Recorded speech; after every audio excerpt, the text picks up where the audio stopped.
ایک بزرگ تھے، یہ نہر کنارے وضو کر رہے تھے تو کئی دنوں کے فاقے تھے. کیا دیکھا کہ پانی کی سطح پر بہتا ہوا ایک خوش نما سیب آیا تو اشتہاق غالب ہوئی، اس کو پکڑا اور کھا لیا. جب کھا چکے تو پھر خیال آیا یہ تو میرا تھا ہی نہیں، یہ تو مال لقطہ تھا تو میں نے اس کو کھا لیا، اب اس کا مالک کیسے ملے؟ جس سمت سے پانی آ رہا تھا اس سمت سفر شروع کر دیا. کئی دنوں کی مسافت کے بعد دیکھا کہ ایک باغ ہے جس کی شاخیں اس پانی کی طرف لٹک رہی ہیں. سمجھ گئے کہ یہیں سے گرا ہوگا اور میں نے کھا لیا. خیر باغ میں پہنچے، مالک سے ملے، کہا کہ یوں میں نے ایک سیب کھا لیا ہے اور میرا غالب گمان یہ ہے کہ اس باغ کا وہ سیب تھا، تو میں معافی مانگنے آیا ہوں، یا پھر بتائیں کہ اس کا ہرجانہ کیا ہوگا. جب مالک باغ نے یہ بات سنی، وہ بھی صاحب نظر تھے، سمجھ گئے یہ تو کوئی در یگانہ ہے، یہ تو کوئی گوہر یکتا ہے. تو تیور بدل لیے، کہا ایسے تو نہیں معافی ملے گی. کہا حضرت کیسے ملے گی؟ کہا 12 سال تک میرے باغ کی گوڈی کرنا پڑے گی. اللہ اکبر. اور ایک شرط اس کے علاوہ ہوگی. کہا ٹھیک ہے، میری غلطی تو معاف ہو جائے گی نا. 12 سال تک باغ کی گوڈی کرتے رہے.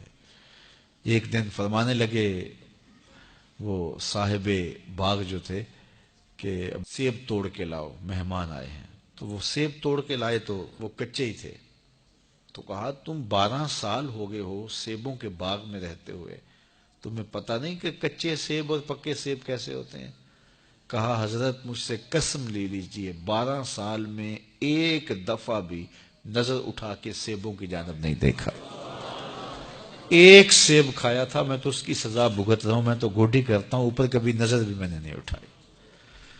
سینے سے لگا لیا. کہا ایک شرط تمہاری پوری ہو گئی، اب دوسری شرط ہے کہ میری ایک بیٹی ہے جو آنکھوں سے نابینا ہے، کانوں سے بہری ہے، بول سکتی نہیں، اور وہ اپاہج بھی ہے، چل بھی نہیں سکتی. اس سے تمہارا نکاح کرنا چاہوں گا، اگر تمہیں قبول ہے تو معافی ہو جائے گی.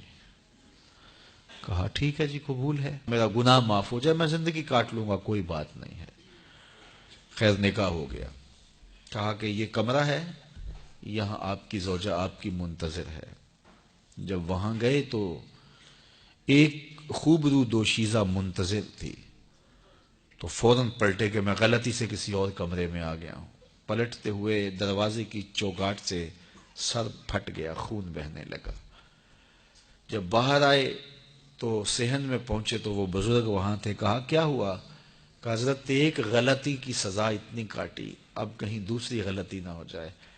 وہ تو کوئی اور ہے خاتون. کہا وہی تمہاری زوجہ ہے. تمہیں بتاؤں کہ وہ بہری کیوں ہے؟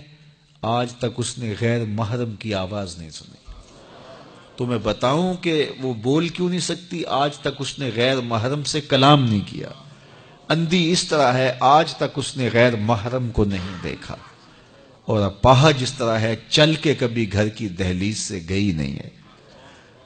تو اس خاتون کا جب نکاح ہوا اور پھر ان سے اللہ نے ان کو ایک بچہ دیا جس کا نام ہے الشیخ عبد القادر جیلانی.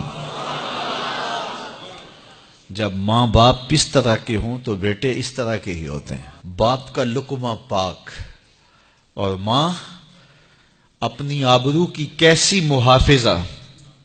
پھر در یگانہ اور گوہر یکتا جو پیدا ہوتا ہے وہ دین کی احیاء کرنے والا ہے، دین کی مردہ قدروں کو نئی زندگی دینے والا ہے.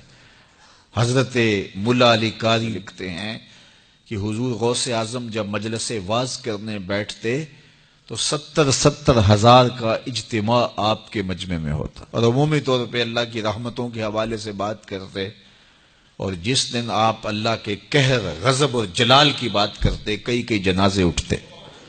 یہ آپ کی گفتگو کے اندر عصر کا رنگ اور شیرینی تھی. اللہ اکبر.